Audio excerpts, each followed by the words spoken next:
మనము ఈ సంవత్సర కాలం మొత్తం, సంవత్సర కాలంలో ఎంతమంది దేవుని ఆశీర్వాదాలు పొందుకున్నారు?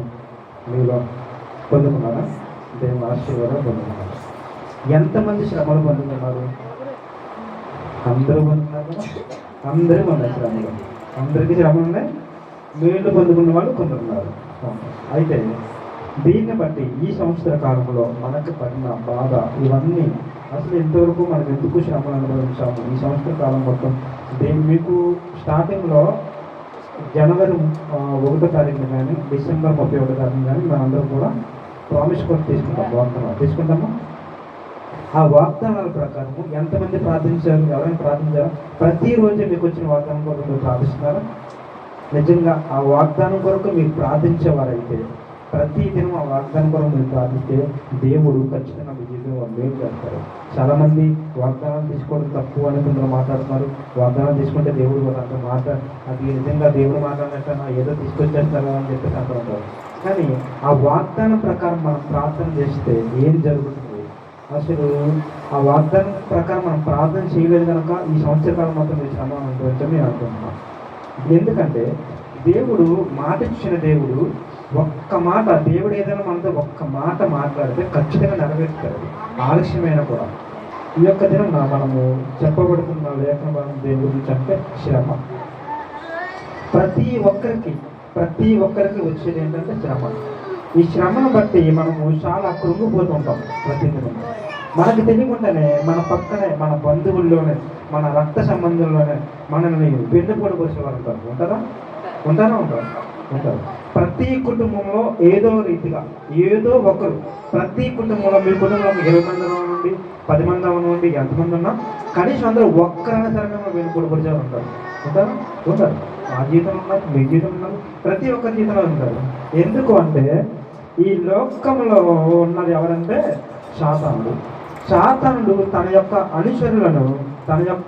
అనుచరులు సాతాన్ని వెంబడించేవాడు ఎవరున్నాడు అలాంటి వారిని కొందరిని ఏర్పాటు చేసుకొని కుటుంబాల మధ్య సమాధానం లేకుండా వాడు పాడు చేస్తూ ఉన్నాడు కుటుంబాలు. దేవునికి స్తోత్రం, హల్లెలూయా.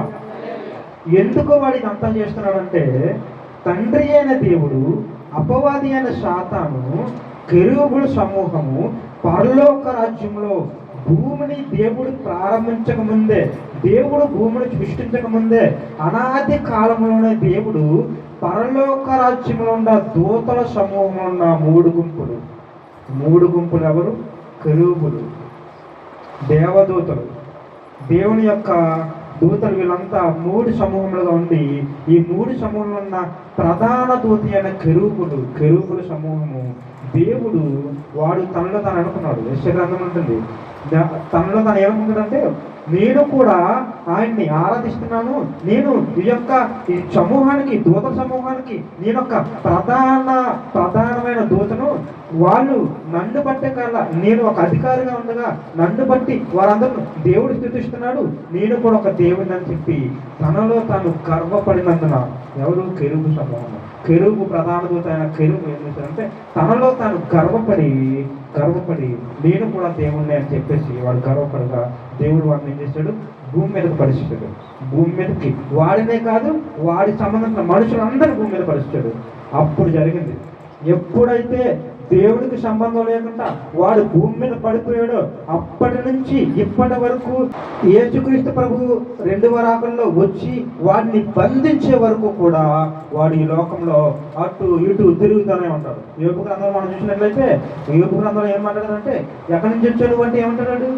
అటు ఇటు తిరుగుతూ, ఎక్కడ? భూమి మీద. వాడికి ఒక ప్లేస్ లేదు, ఏం లేదు, ఎక్కడ పడితే అక్కడ ఇక్కడ ఉంటాడు. మన దేవుని మందిరంలో ప్రార్థన చేసుకుని ఇక్కడ లేదనుకుంటారా? ఇక్కడ ఉంటారు. ఎవరైతే ఇప్పుడు ఈ మందిరంలో నిద్రపోతున్నా వాళ్ళ పక్కన ఉన్నాడు, లేదనుకున్నారా? ఇక్కడ ఉన్నాడు శాతానుడు. దేవునికి స్తోత్రం, హల్లెలూయా. దేవుడి మందిరంలో మనం అందరం వచ్చాం కదా, ఇక్కడ సాతానుడు రాడు అని మీరు అనుకోకండి. సాతానుడు ఇక్కడ ఉన్నాడు. పరలోక రాజ్యంలో కెరూబుల సమూహంలోనే ఉన్నాడు వాడు. అక్కడి నుంచి వాడు అక్కడ కూడా అని చెప్పి దేవుడు భూమి మీద పడిస్తాడండి. పడిచిన తర్వాతే వాడు ఇక్కడ దేవుడు మనుషులను తయారు చేసుకొని మన ప్లేస్లో ఈ యొక్క దూతల సమూహంలో దేవుడు మనుష్యుల్ని తయారు చేసుకున్నాడు. ఈ మనుషులను ప్రశాంతంగా బ్రతకనకూడదు, వీళ్ళ మధ్యలో గొడవలు పెడదాం, చిచ్చులు పెడదాం అని చెప్పేసి మన కుటుంబాల్లో మనం తెలియకుండా ఏం చేస్తున్నారు? వాడు గొడవలు పెడతాం. అది ఆర్థిక పరంగా ఆస్తుల కోసం కొట్టుకుంటున్నారు. కొడుకులు తండ్రి కొడుకులు అన్నదమ్ములు ఆస్తుల కోసం కొట్టుకున్న వాళ్ళు, రక్త సంబంధాల కోసం కొట్టుకున్నారు. ఇలాగా ప్రపంచంలో ఎక్కడ చూసినా ఇదే జరుగుతుంది. ఎందుకంటే వాడు ప్రపంచమంతటా అటు ఇటు తిరుగుతూ మనందరినీ నాశనం చేయడానికి, దేవుడి దగ్గర మనం వెళ్ళకుండా ఉండడానికి వాడు ప్రయత్నాలు చేస్తున్నాడు. ఎందుకో తెలుసా? వాడిని దేవుడు తృణీకరించినందుకు, వాడిని దేవుడు పక్కకు తోసేసినందున. కాబట్టి మనము ఈ దినమున చేసిన పని ఏంటంటే, చాలామంది మన పక్కన దేవుని యొక్క మందిరానికి వస్తూ ఉంటారు. దేవుని యొక్క మందిరానికి వచ్చి తర్వాత ఈ ఆదివారం అనేసరికి ఉదయాన్నే లేచి పద్ధతిగా రెడీ అయ్యి నీట్గా పౌడర్ రాసుకొని జంబు స్ప్రే కూర్చొని నీట్గా రెడీ అయ్యి అందరిలోని బైబుల్ పట్టుకొని నీట్గా దేవుని మందిరానికి వచ్చేస్తామా? అందరూ అలా వస్తాం కదా దేవుని యొక్క మందిరానికి. వచ్చేసిన తర్వాత వచ్చి దేవుని యొక్క సన్నిధిలో ఏం చేస్తాం? పాటలు పాడతాం, ప్రార్థన చేస్తాం, ఆరాధన చేస్తాం, వాక్యం కూడా వింటామా?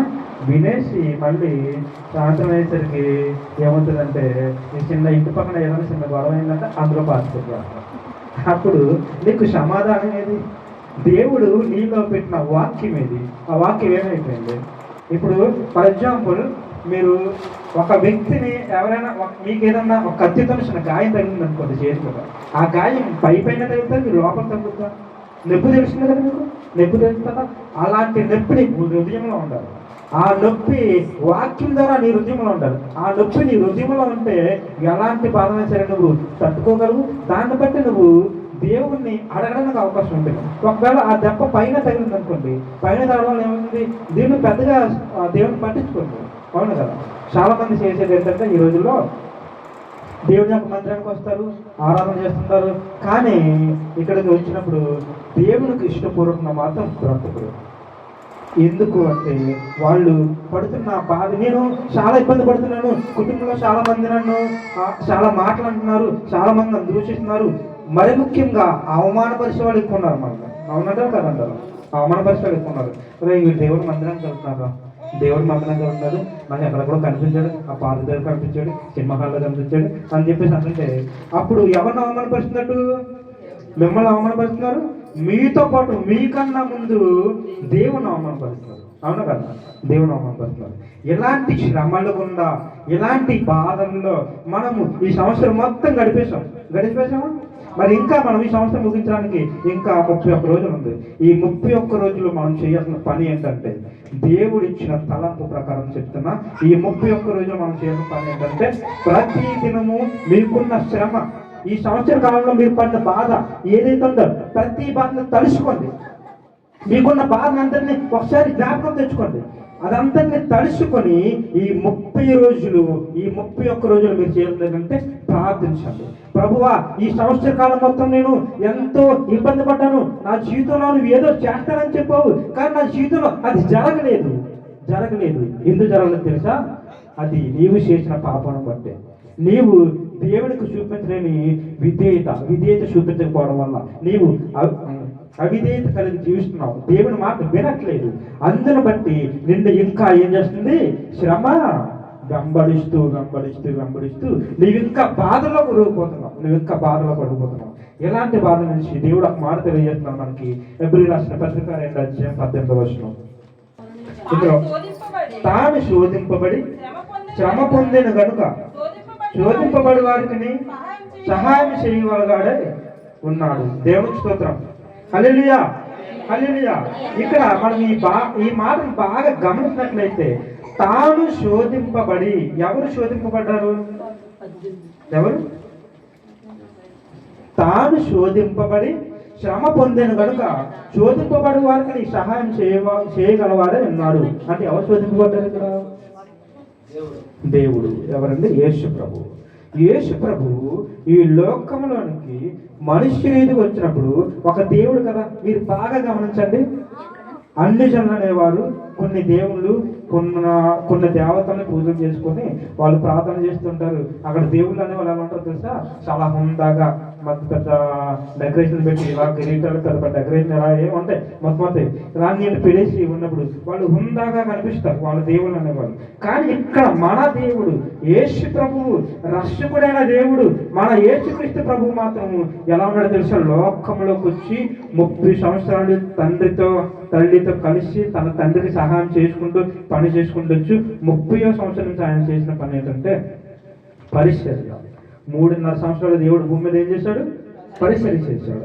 ఈ 3.5 సంవత్సరాలు పరిచర్య చేసినప్పుడు మనుషుల వలె మనము ఎలాగైతే శ్రమ పడుతున్నామో, మనము ఎలాగైతే బాధపడుతున్నామో, ఆ బాధను మనకి తెలియడం కోసం ఆయన ఏదో ఊరుకుని రాలేదు భూమి మీదకి. ఊరుకుని వచ్చి ఏదో మనుషులకు వచ్చేసి కన్నమరియ గర్భంలోకి పరిశుద్ధాత్మ ద్వారా వచ్చి ఆ రీతిగా ఈ యొక్క లోకంలోకి వచ్చి చనిపోయి తిరిగి లేచి ఇదంతా ఫార్మాలిటీ జరిగింది కాదు. ఇది ఒక క్రమ పద్ధతి, ఒక నియమం ప్రకారం జరిగింది. ఒక నియమము, దేవుని యొక్క చిత్తం. ఇది దేవుని చిత్తంలో ఎలా జరగాలి అని ఉంది, అలా జరిగింది. దేవుడు అలా జరిపించాడు. అందుకనే ఈ లోకంలోకి వచ్చిన ఆయన శ్రమ పడ్డాడు. ఎలా? నువ్వు నేను పడినట్టే దేవుడు ఆ యేసుక్రీస్తు ప్రభుని ఎంతో మంది దూషించారు. నేను తండ్రికి కుమారుని అయ్యండి లోకానికి వచ్చానని చెప్తే ఆ యొక్క ప్రాంతంలో ఉన్న యూదా ప్రజలందరూ కూడా, యూదా జనులు యెరూషలేములో ఉన్న ఆ ప్రాంతంలో ఉన్న ప్రజలందరూ కూడా ఏమన్నారంటే నీవు దేవుడు అన్నట్టుగా దేవుణ్ణి ఏం చేశారు? దూషించారా లేదా? దూషించారు. మరికొందరైతే ఆయన్ని అప్పగించారు. దేనికి అప్పగించారు? శిలువకు అప్పగించారు. మరికొందరైతే ఆయన్ని పిడుగుతులతో గుద్దారా. మరికొందరు కొరడా దెబ్బతో ఆయన్ని కొట్టారా లేదా? కొట్టారు. మరి మనము లోకంలో ఉండి మనకి అప్పుడు వాళ్ళు నా ఎంత పడుతున్నారు, అప్పుడు నేను ఒక దగ్గర అప్పు చేశాను, అప్పుడు వాళ్ళు నేను తిరిగిపోవడానికి నాకు ఇబ్బంది ఉంది, అప్పుడు వాళ్ళు నన్ను వెంబడించి నన్ను పీడించేస్తున్నారు, నేను అప్పు కట్టలేకపోతున్నాను అని చెప్పేసి ప్రతిదినం బాధపడేవారు చాలా మంది ఉన్నారు కదమ్మా. తర్వాత కుటుంబాల్లో సమాధానం లేక ఒక అన్నదమ్ముల మధ్య గొడవలు, భార్య భర్తల మధ్య గొడవలు, తండ్రి కొడుకుల మధ్య గొడవలు, ఇవన్నీ జరుగుతున్నాయి. ఎందుకు అంటే మన మధ్య సమాధానం లేక. ఇలాంటి బాధల్లో ఉన్న మనందరినీ ఇవన్నీ తప్పించడానికి ఇక్కడ రాయమన్నమాట. మా ఆయన శ్రమ పొందెను, శోధింపబడి, మనకి ఎలాంటైతే శోధన అవుతుందో అలాగే ఆయన అవమానించబడ్డాడు. ఆయన్ని దూషించారు, కొట్టారు. మీరు ఏదన్నా గొడవలు అవుతుందంటే ఇప్పుడు ఈ మధ్య మనం చూసినట్లయితే పోలీస్ కేసులని, కోర్టులని, భార్య భర్తల మధ్య గొడవలు ఉన్నప్పుడు కోర్టులకి డివోర్స్ అని ఇలా తిరుగుతూ ఉంటారు. తిరుగుతున్నప్పుడు చాలా అవమానం కదా, మమ్మల్ని దూషిస్తారు. ఏడా వీడి పేరు భార్య భర్తల మధ్య సమాధానం లేదు, ఆ విడాకులు అవుతున్నాయి, డివోర్స్ తీసుకున్నారు, కోర్టులో పోవడానికి గొడవలు అవుతున్నాయి, పోలీసులు తీసుకెళ్లారు అని చెప్పి గొడవలు అవుతున్నాయి లేదా? భూముల మధ్య గొడవ జరుగుతున్నప్పుడు భూములు పెట్టుకున్నారు, అన్నదమ్ముల మధ్య సమాధానం లేదు, వాళ్ళు ఏం మనుషులు అన్నట్టుగా వాళ్ళు తీసేస్తున్నారు లేదా? అవమానపరుస్తున్నారు లేదా? దేవుడు కూడా మీలాగా అవమానించబడ్డాడు. అందుకనే యేసుక్రీస్తు ప్రభువు కూడా మనలాగే ఒక సాధారణ మానవులాగా ఆయన కూడా దూషింపబడి, శోధింపబడి, శ్రమపరచబడి ఉన్నాడు కనుక ఆయనకు తెలుసు నీ బాధ ఎలా ఉంటుందో, ఆయనకు తెలుసు మన కష్టం ఎలా ఉంటుందో, ఆ పరీక్ష, ఆ బాధ ఏ విధంగా ఉంటుందో ఆయనకు తెలుసు దేవుడికి. అందుకనే మనందరి పాపములు తొలగించడానికి ఆయన ఈ యొక్క లోకానికి వచ్చాడు. మరొక లేఖన పదం చదువుకున్నాం. దేవుడు మనకి తెలియజేస్తున్నాడు. మరొక విషయం ఏంటంటే ఇందులో ఆయన తెలియజేస్తున్న మాట 25వ వచనం, హెబ్రీ రాసిన పత్రిక 7వ అధ్యాయము 25వ వచనం. ఈయన తన ద్వారా దేవుని వద్దకు వచ్చి వారి పక్షమున విజ్ఞాపనము చేయుటకు నిరంతరము జీవించుతున్నాడు గనుక వారిని సంపూర్ణముగా రక్షించుటకు శక్తిమంతుడై ఉన్నాడు. దేవునికి స్తోత్రం. హల్లెలూయా, హల్లెలూయా. ఇక్కడ యేసుక్రీస్తు ప్రభువు మనకలాగే మీరేం చేస్తారు? దేవుడి మందిరంకి వచ్చి ప్రార్థన చేస్తున్నారా? యేసుక్రీస్తు ప్రభువు కూడా ఆ యొక్క గెత్సెమనే తోటలో కూర్చొని ప్రార్థించాడు. ఆయన ప్రార్థన ఏదో నార్మల్గా దేవుని యొక్క మందిరంకి వచ్చి ఈరోజు ఆదివారం కదా, ఆదివారం నేను ప్రార్థించకపోతే నన్ను చూసి వాళ్ళు ఏమనుకుంటారో, నేను మోకరించకపోతే నన్ను చూసి వాళ్ళు ఏమనుకుంటారో, తక్కువ నన్ను చూసి నవ్వుతారు, వాడు కళ్ళు మూసాడా లేదా, నేను కళ్ళు మూసినట్టు వాడు చూస్తాను లేదా అని చెప్పి చూసేవాళ్ళు ఉంటాం. చాలా మందిలో జరుగుతుంది. కానీ గెత్సెమనే తోటలో యేసుక్రీస్తు ప్రభు ఏకాంతంగా వెళ్ళి ప్రార్థించిన విధానం చాలా గొప్పది.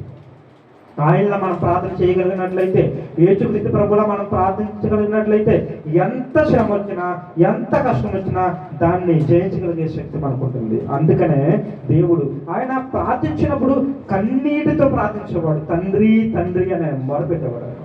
యేసుక్రీస్తు ప్రభు గెత్సేమనే తోటలో ఉండి తండ్రి తండ్రి అని మొరపెట్టేవాడు. మరి నేను మొరపెడుతున్నావు అలాగా? మొరపెట్టేవారు ఉంటారు, మొరపెట్టి దాన్ని మళ్ళీ పక్కన పెట్టేసి ఉంటారు. కానీ దేవుని యొక్క వాక్యం ఒక్కసారి నువ్వు హృదయంలో పొందుకున్నావంటే దాన్ని పక్కన పెట్టకూడదు. అందుకని దేవుడు ఇక్కడ ఏం తెలియజేస్తున్నంత మనకి ఈయన అంటే ఎవరు? యేసుక్రీస్తు ప్రభు తన ద్వారా దేవుని యొక్కకు వచ్చి వారి పక్షమున దేవుని దగ్గరికి ఎవరైతే వస్తారో దేవుని సముఖంలోకి తనకున్న బాధనంతటిని ఈ సంవత్సర కాలం మొత్తంలో మీరు పడిన బాధ అంతా ఏదైతుందో అవన్నీ తడుచుకొని నాకున్న బాధ ఇది, నాకున్న కష్టం ఇది, నా భర్తతో నాకు సమాధానం లేదు, నా భార్యతో నాకు సమాధానం లేదు, కోర్టులో కేసు నడుస్తుంది, పోలీసులు ఇంటి పడుతున్నారు, లేదంటే అప్పుడు వాళ్ళు నా బాధపడుతున్నారు, ఉద్యోగం రాలేదు, లేకపోతే వివాహం జరగలేదు, లేకపోతే నేను ఎంత ప్రయత్నం చేస్తున్నా, నేను చదువుతున్నా, నాకు చదువు సరిగా ఎక్కట్లేదు అని నీవు బాధపడి దేవుని దగ్గరకు వచ్చే అలాంటి వారి పక్షాన విజ్ఞాపన అంటే ప్రార్థన. విజ్ఞాపన అంటే ఏంటి తెలుసా? ప్రార్థన అంటే అడగడం. ప్రభువా నాకు ఇది చెయ్యి, ప్రభువా నాకు ఇది ఇయ్యి, నేను ఎంతో కుమిలిపోతున్నాను, నాకు చాలా బాధగా ఉంది, నేను తట్టుకోలేకపోతున్నాను, చాలా మంది నన్ను అవమానపరుస్తున్నారు, చాలా మంది నన్ను దూషిస్తున్నారు, నన్ను ఒక్కసారి చూసి నన్ను కనికరించి నన్ను రక్షించు, నాకున్న శ్రమ నుంచి నాకు విడుదల దయచేయి అని చెప్పి మన కొరకు ఎవరు ప్రార్థన చేస్తున్నారంటే యేసుక్రీస్తు ప్రభువు పరిశుద్ధాత్మ దేవుడు మన కొరకు ప్రార్థన చేస్తున్నాడు. అలాంటి పరిశుద్ధాత్మ దేవుడి యొక్క శక్తి మన మీదకి వచ్చి మనం ప్రార్థించాలి. ఆ రీతిగా మనం ప్రార్థన చేసినట్లయితే దేవుడు విజ్ఞాపన చేస్తే మనము ఏం చేయాలని నిరంతరము నిరంతరము ఆనందంగా జీవించడానికి దేవుడు మన పక్షాన పరిశుద్ధాత్మ శక్తిని మనకి అనుగ్రహించి మనము చేయవలసిన ప్రార్థన ఎవరు చేస్తారు? పరిశుద్ధాత్మ దేవుడు చేస్తున్నాడు. ఇలాంటి అనుభవం రావాలంటే మీకు ఒక విషయం తెలియదు. అపోస్తలుల కార్యగ్రంథం 2వ అధ్యాయంలో మనకు తెలిసిన స్టోరీ ఒకటి మళ్ళీ గుర్తు చేస్తున్నందుకు, అక్కడ దేవుని యొక్క అపోస్తల శిష్యులు అనేవారు మేడగదిలో ఉండి ఏం చేస్తారమ్మా? ప్రార్థన చేస్తారు. ప్రార్థన చేస్తున్నప్పుడు వారు ఆ 10 రోజులు కంటిన్యూస్గా తిండి లేదు, నిద్ర లేదు, 10 రోజులు యేసుక్రీస్తు ప్రభు పరలోక రాజ్యానికి చనిపోయి తిరిగి లేచి పరలోక రాజ్యానికి ఆరోహణమైన తర్వాత రోజు నుంచి అలాగ 10 రోజులు ఏం చేస్తారంటే కంటిన్యూస్ ప్రేయర్, కంటిన్యూస్గా నిద్ర ఉండదు, తిండి ఉండదు.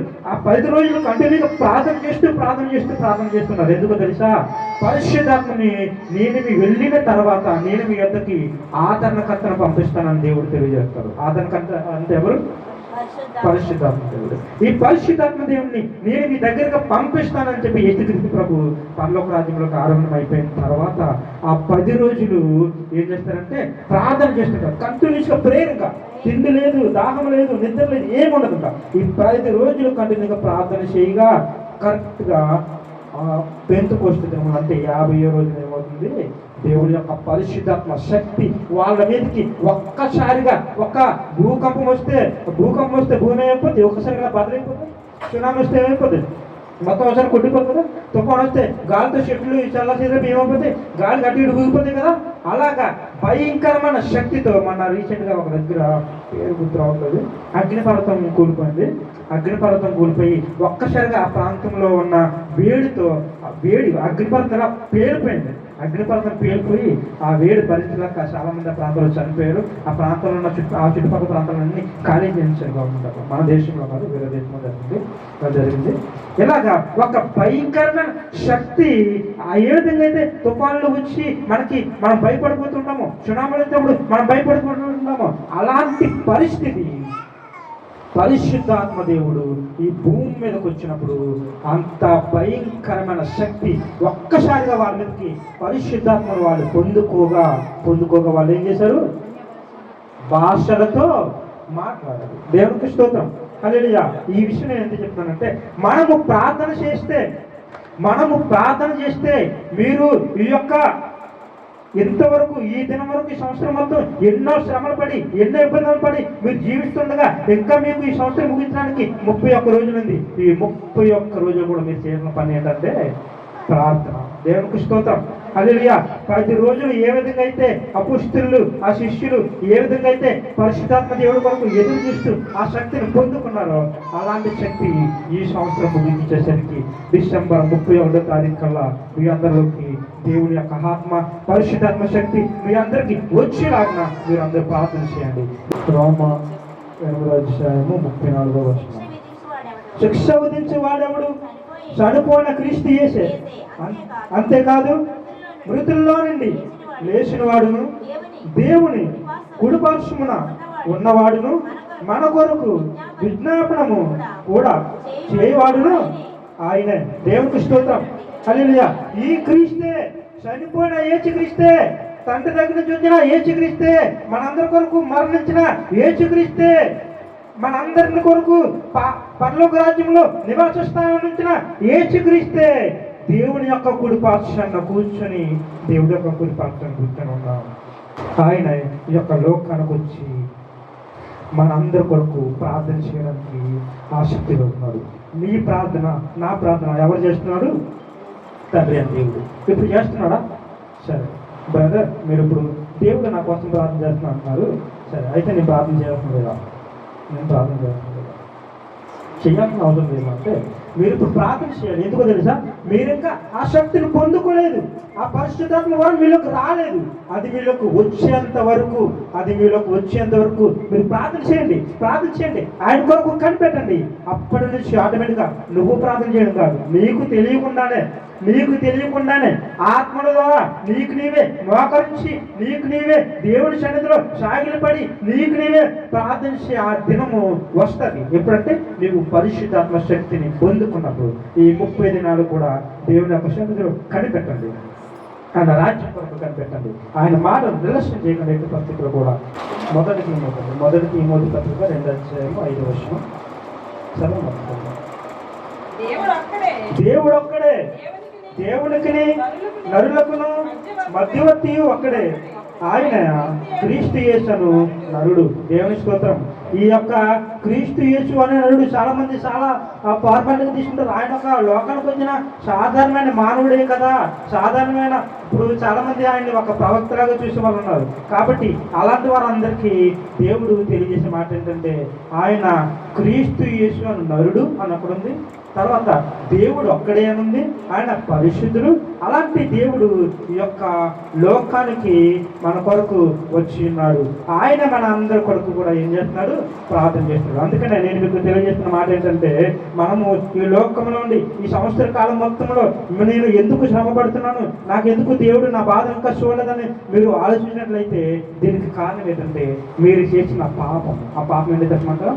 దేవుని యొక్క మందిరానికి త్వరగా రాకపోవడం, దేవుని యొక్క మందిరంలో ఆరాధన చేయకపోవడం, దేవుని యొక్క పనుల్లో మీరు పాల్పంచుకోకపోవడం, లేకపోతే దేవుణ్ణి పేరు పెట్టుకొని దేవుని యొక్క నేను క్రైస్తవుని అని చెప్పుకొని 10 మంది దగ్గర నేను ఒక క్రైస్తవుని కనిపిస్తున్నావు, కానీ బయటకి నువ్వు చేసే క్రియలు మాత్రం శాతాన సంబంధమైన క్రియలు కనిపిస్తున్నాయి.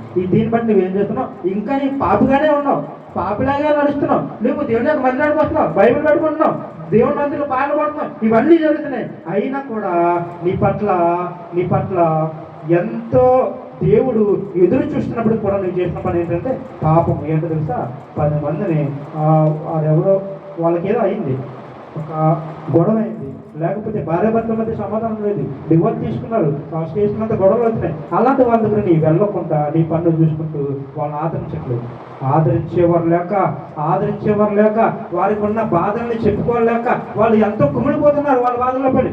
అలాంటి వారిని ఆదరించమనే కదా దేవుడి లోకానికి వచ్చాడు. ఆయన వచ్చింది అందుకే కదా, మనము 10 మందిని ప్రేమించమనే కదా. యేసుక్రీస్తు యొక్క లోకానికి వచ్చింది ఎందుకు? ప్రేమను పంచడానికి వచ్చాడు. ఆయన ప్రేమ అంటే ఎలా ఉంటుందో చూపించడానికి వచ్చాడు. ఆయన వచ్చాడు, పంచాడు, చూపించాడు. అయినా కూడా మనకి అన్నీ తెలిసి కూడా దేవుని యొక్క మందిరం వచ్చి మనం ఏం చేస్తున్నామంటే మన పని మనం చేసుకుంటున్నాము, కానీ పక్క వాళ్ళని మనం పట్టించుకోలేదు. వారు ఎలాగైతే ఎవరైనా ఏదైనా బాధల్లో ఉంటే, ఏదైనా ఇబ్బందుల్లో ఉంటే వారికి మీరు సహాయం చెయ్యకపోయినా పర్లేదు, కానీ దయచేసి అలాంటి వారిని మీరు దూషించకండి, అలాంటి వారిని అవమానపరచకండి. దేవుడు మనతో చెప్పే మాట ఏంటంటే మనము ప్రేమను పంచేవారంగా ఉండాలి, లేదంటే సైలెంట్గా ఉండండి, ప్రార్థన చేయండి, ఇంట్లో కూర్చోండి. అంతేగాని ఎదుటివాడిని నువ్వు దూషించావా నీవు కూడా దూషించబడతావు, నువ్వు అవమానపరిచావా నీవు కూడా అవమానపరచబడతావు, నీవు సహాయం చేసావా నీకు కూడా ఏ సమయంలో సహాయం అవసరమో ఆ సమయంలో దేవుడే నీకు సహాయం చేస్తాడు. అలాగే మనమందరము ఎదురువారికి సహాయం చేసేవారిలా ఉండాలి, లేదంటే దేవుడిని బట్టి మనము ప్రేమను చూపేవారిలా ఉండాలి తప్ప ఎవరిని కూడా దయచేసి అవమానపరచొద్దు, దూషించవద్దు. దేవునికి స్తోత్రం. హల్లెలూయా, హల్లెలూయా. ఈ యొక్క దినమున చెప్పబడుతున్న వాక్యం ఏంటంటే, ఇలాంటి శ్రమలు ఎన్నో వచ్చాయి. ఈ యొక్క సంవత్సరం మీరు చాలా చూసే ఉంటారు ఈ సంవత్సరం మొత్తం. కాబట్టి వాటన్నిటిని మీరు జ్ఞాపకం తెచ్చుకొని ఈ 30 రోజులు దయచేసి ప్రార్థించండి. 31వ తారీఖున మీ అందరి మధ్యలోకి దేవుని యొక్క పరిశుద్ధాత్మ శక్తి ఈ మందిరం మీదకి వచ్చినప్పుడు మనం అందరం ప్రార్థించడం, నేను కూడా ప్రార్థిస్తాను. ఆ రీతిగా నూతన సంవత్సరంలో మీరు ప్రవేశించినప్పుడే దేవుడి మీద వాగ్దానం చేయాలి. అలా తెలుసా, ఈ సంవత్సర కాలం మొత్తం రానున్న 2026 సంవత్సరం మొత్తం నీ జీవితంలో గొప్ప కార్యం జరుగుతుంది అని నీవు నమ్మినట్లుగా దేవుడు నీతో మాట్లాడినట్లుగా. మీ పాటలు మీతో చెప్పడం కాదు, నేను మీతో చెప్పడం కాదు, ఎవరో వచ్చి మీతో చెప్పడం కాదు, మీరు ఎవరో డాక్టర్ల ద్వారా ఎవరో పెద్ద వాళ్ళని తీసుకొచ్చి వాళ్ళ మీద చెప్పడం కాదు. దేవుడే మీతో మాట్లాడినట్టు, దేవుడే నాతో మనందరితో మాట్లాడినట్టు మనం ఏం చేయాలి? ప్రార్థన చేయాలి. అలాంటి కృప, పరిశుద్ధాత్మ శక్తి మనందరము పొందుకోవాలని దేవుడు ఈ యొక్క చిన్న వాక్యం ద్వారా మిమ్మల్ని అందరినీ దీవించి ఆశీర్వదించి ఆయన యొక్క పరిశుద్ధాత్మ శక్తితో మిమ్మల్ని అందరినీ నింపునుగాక. ఆమేన్, ఆమేన్.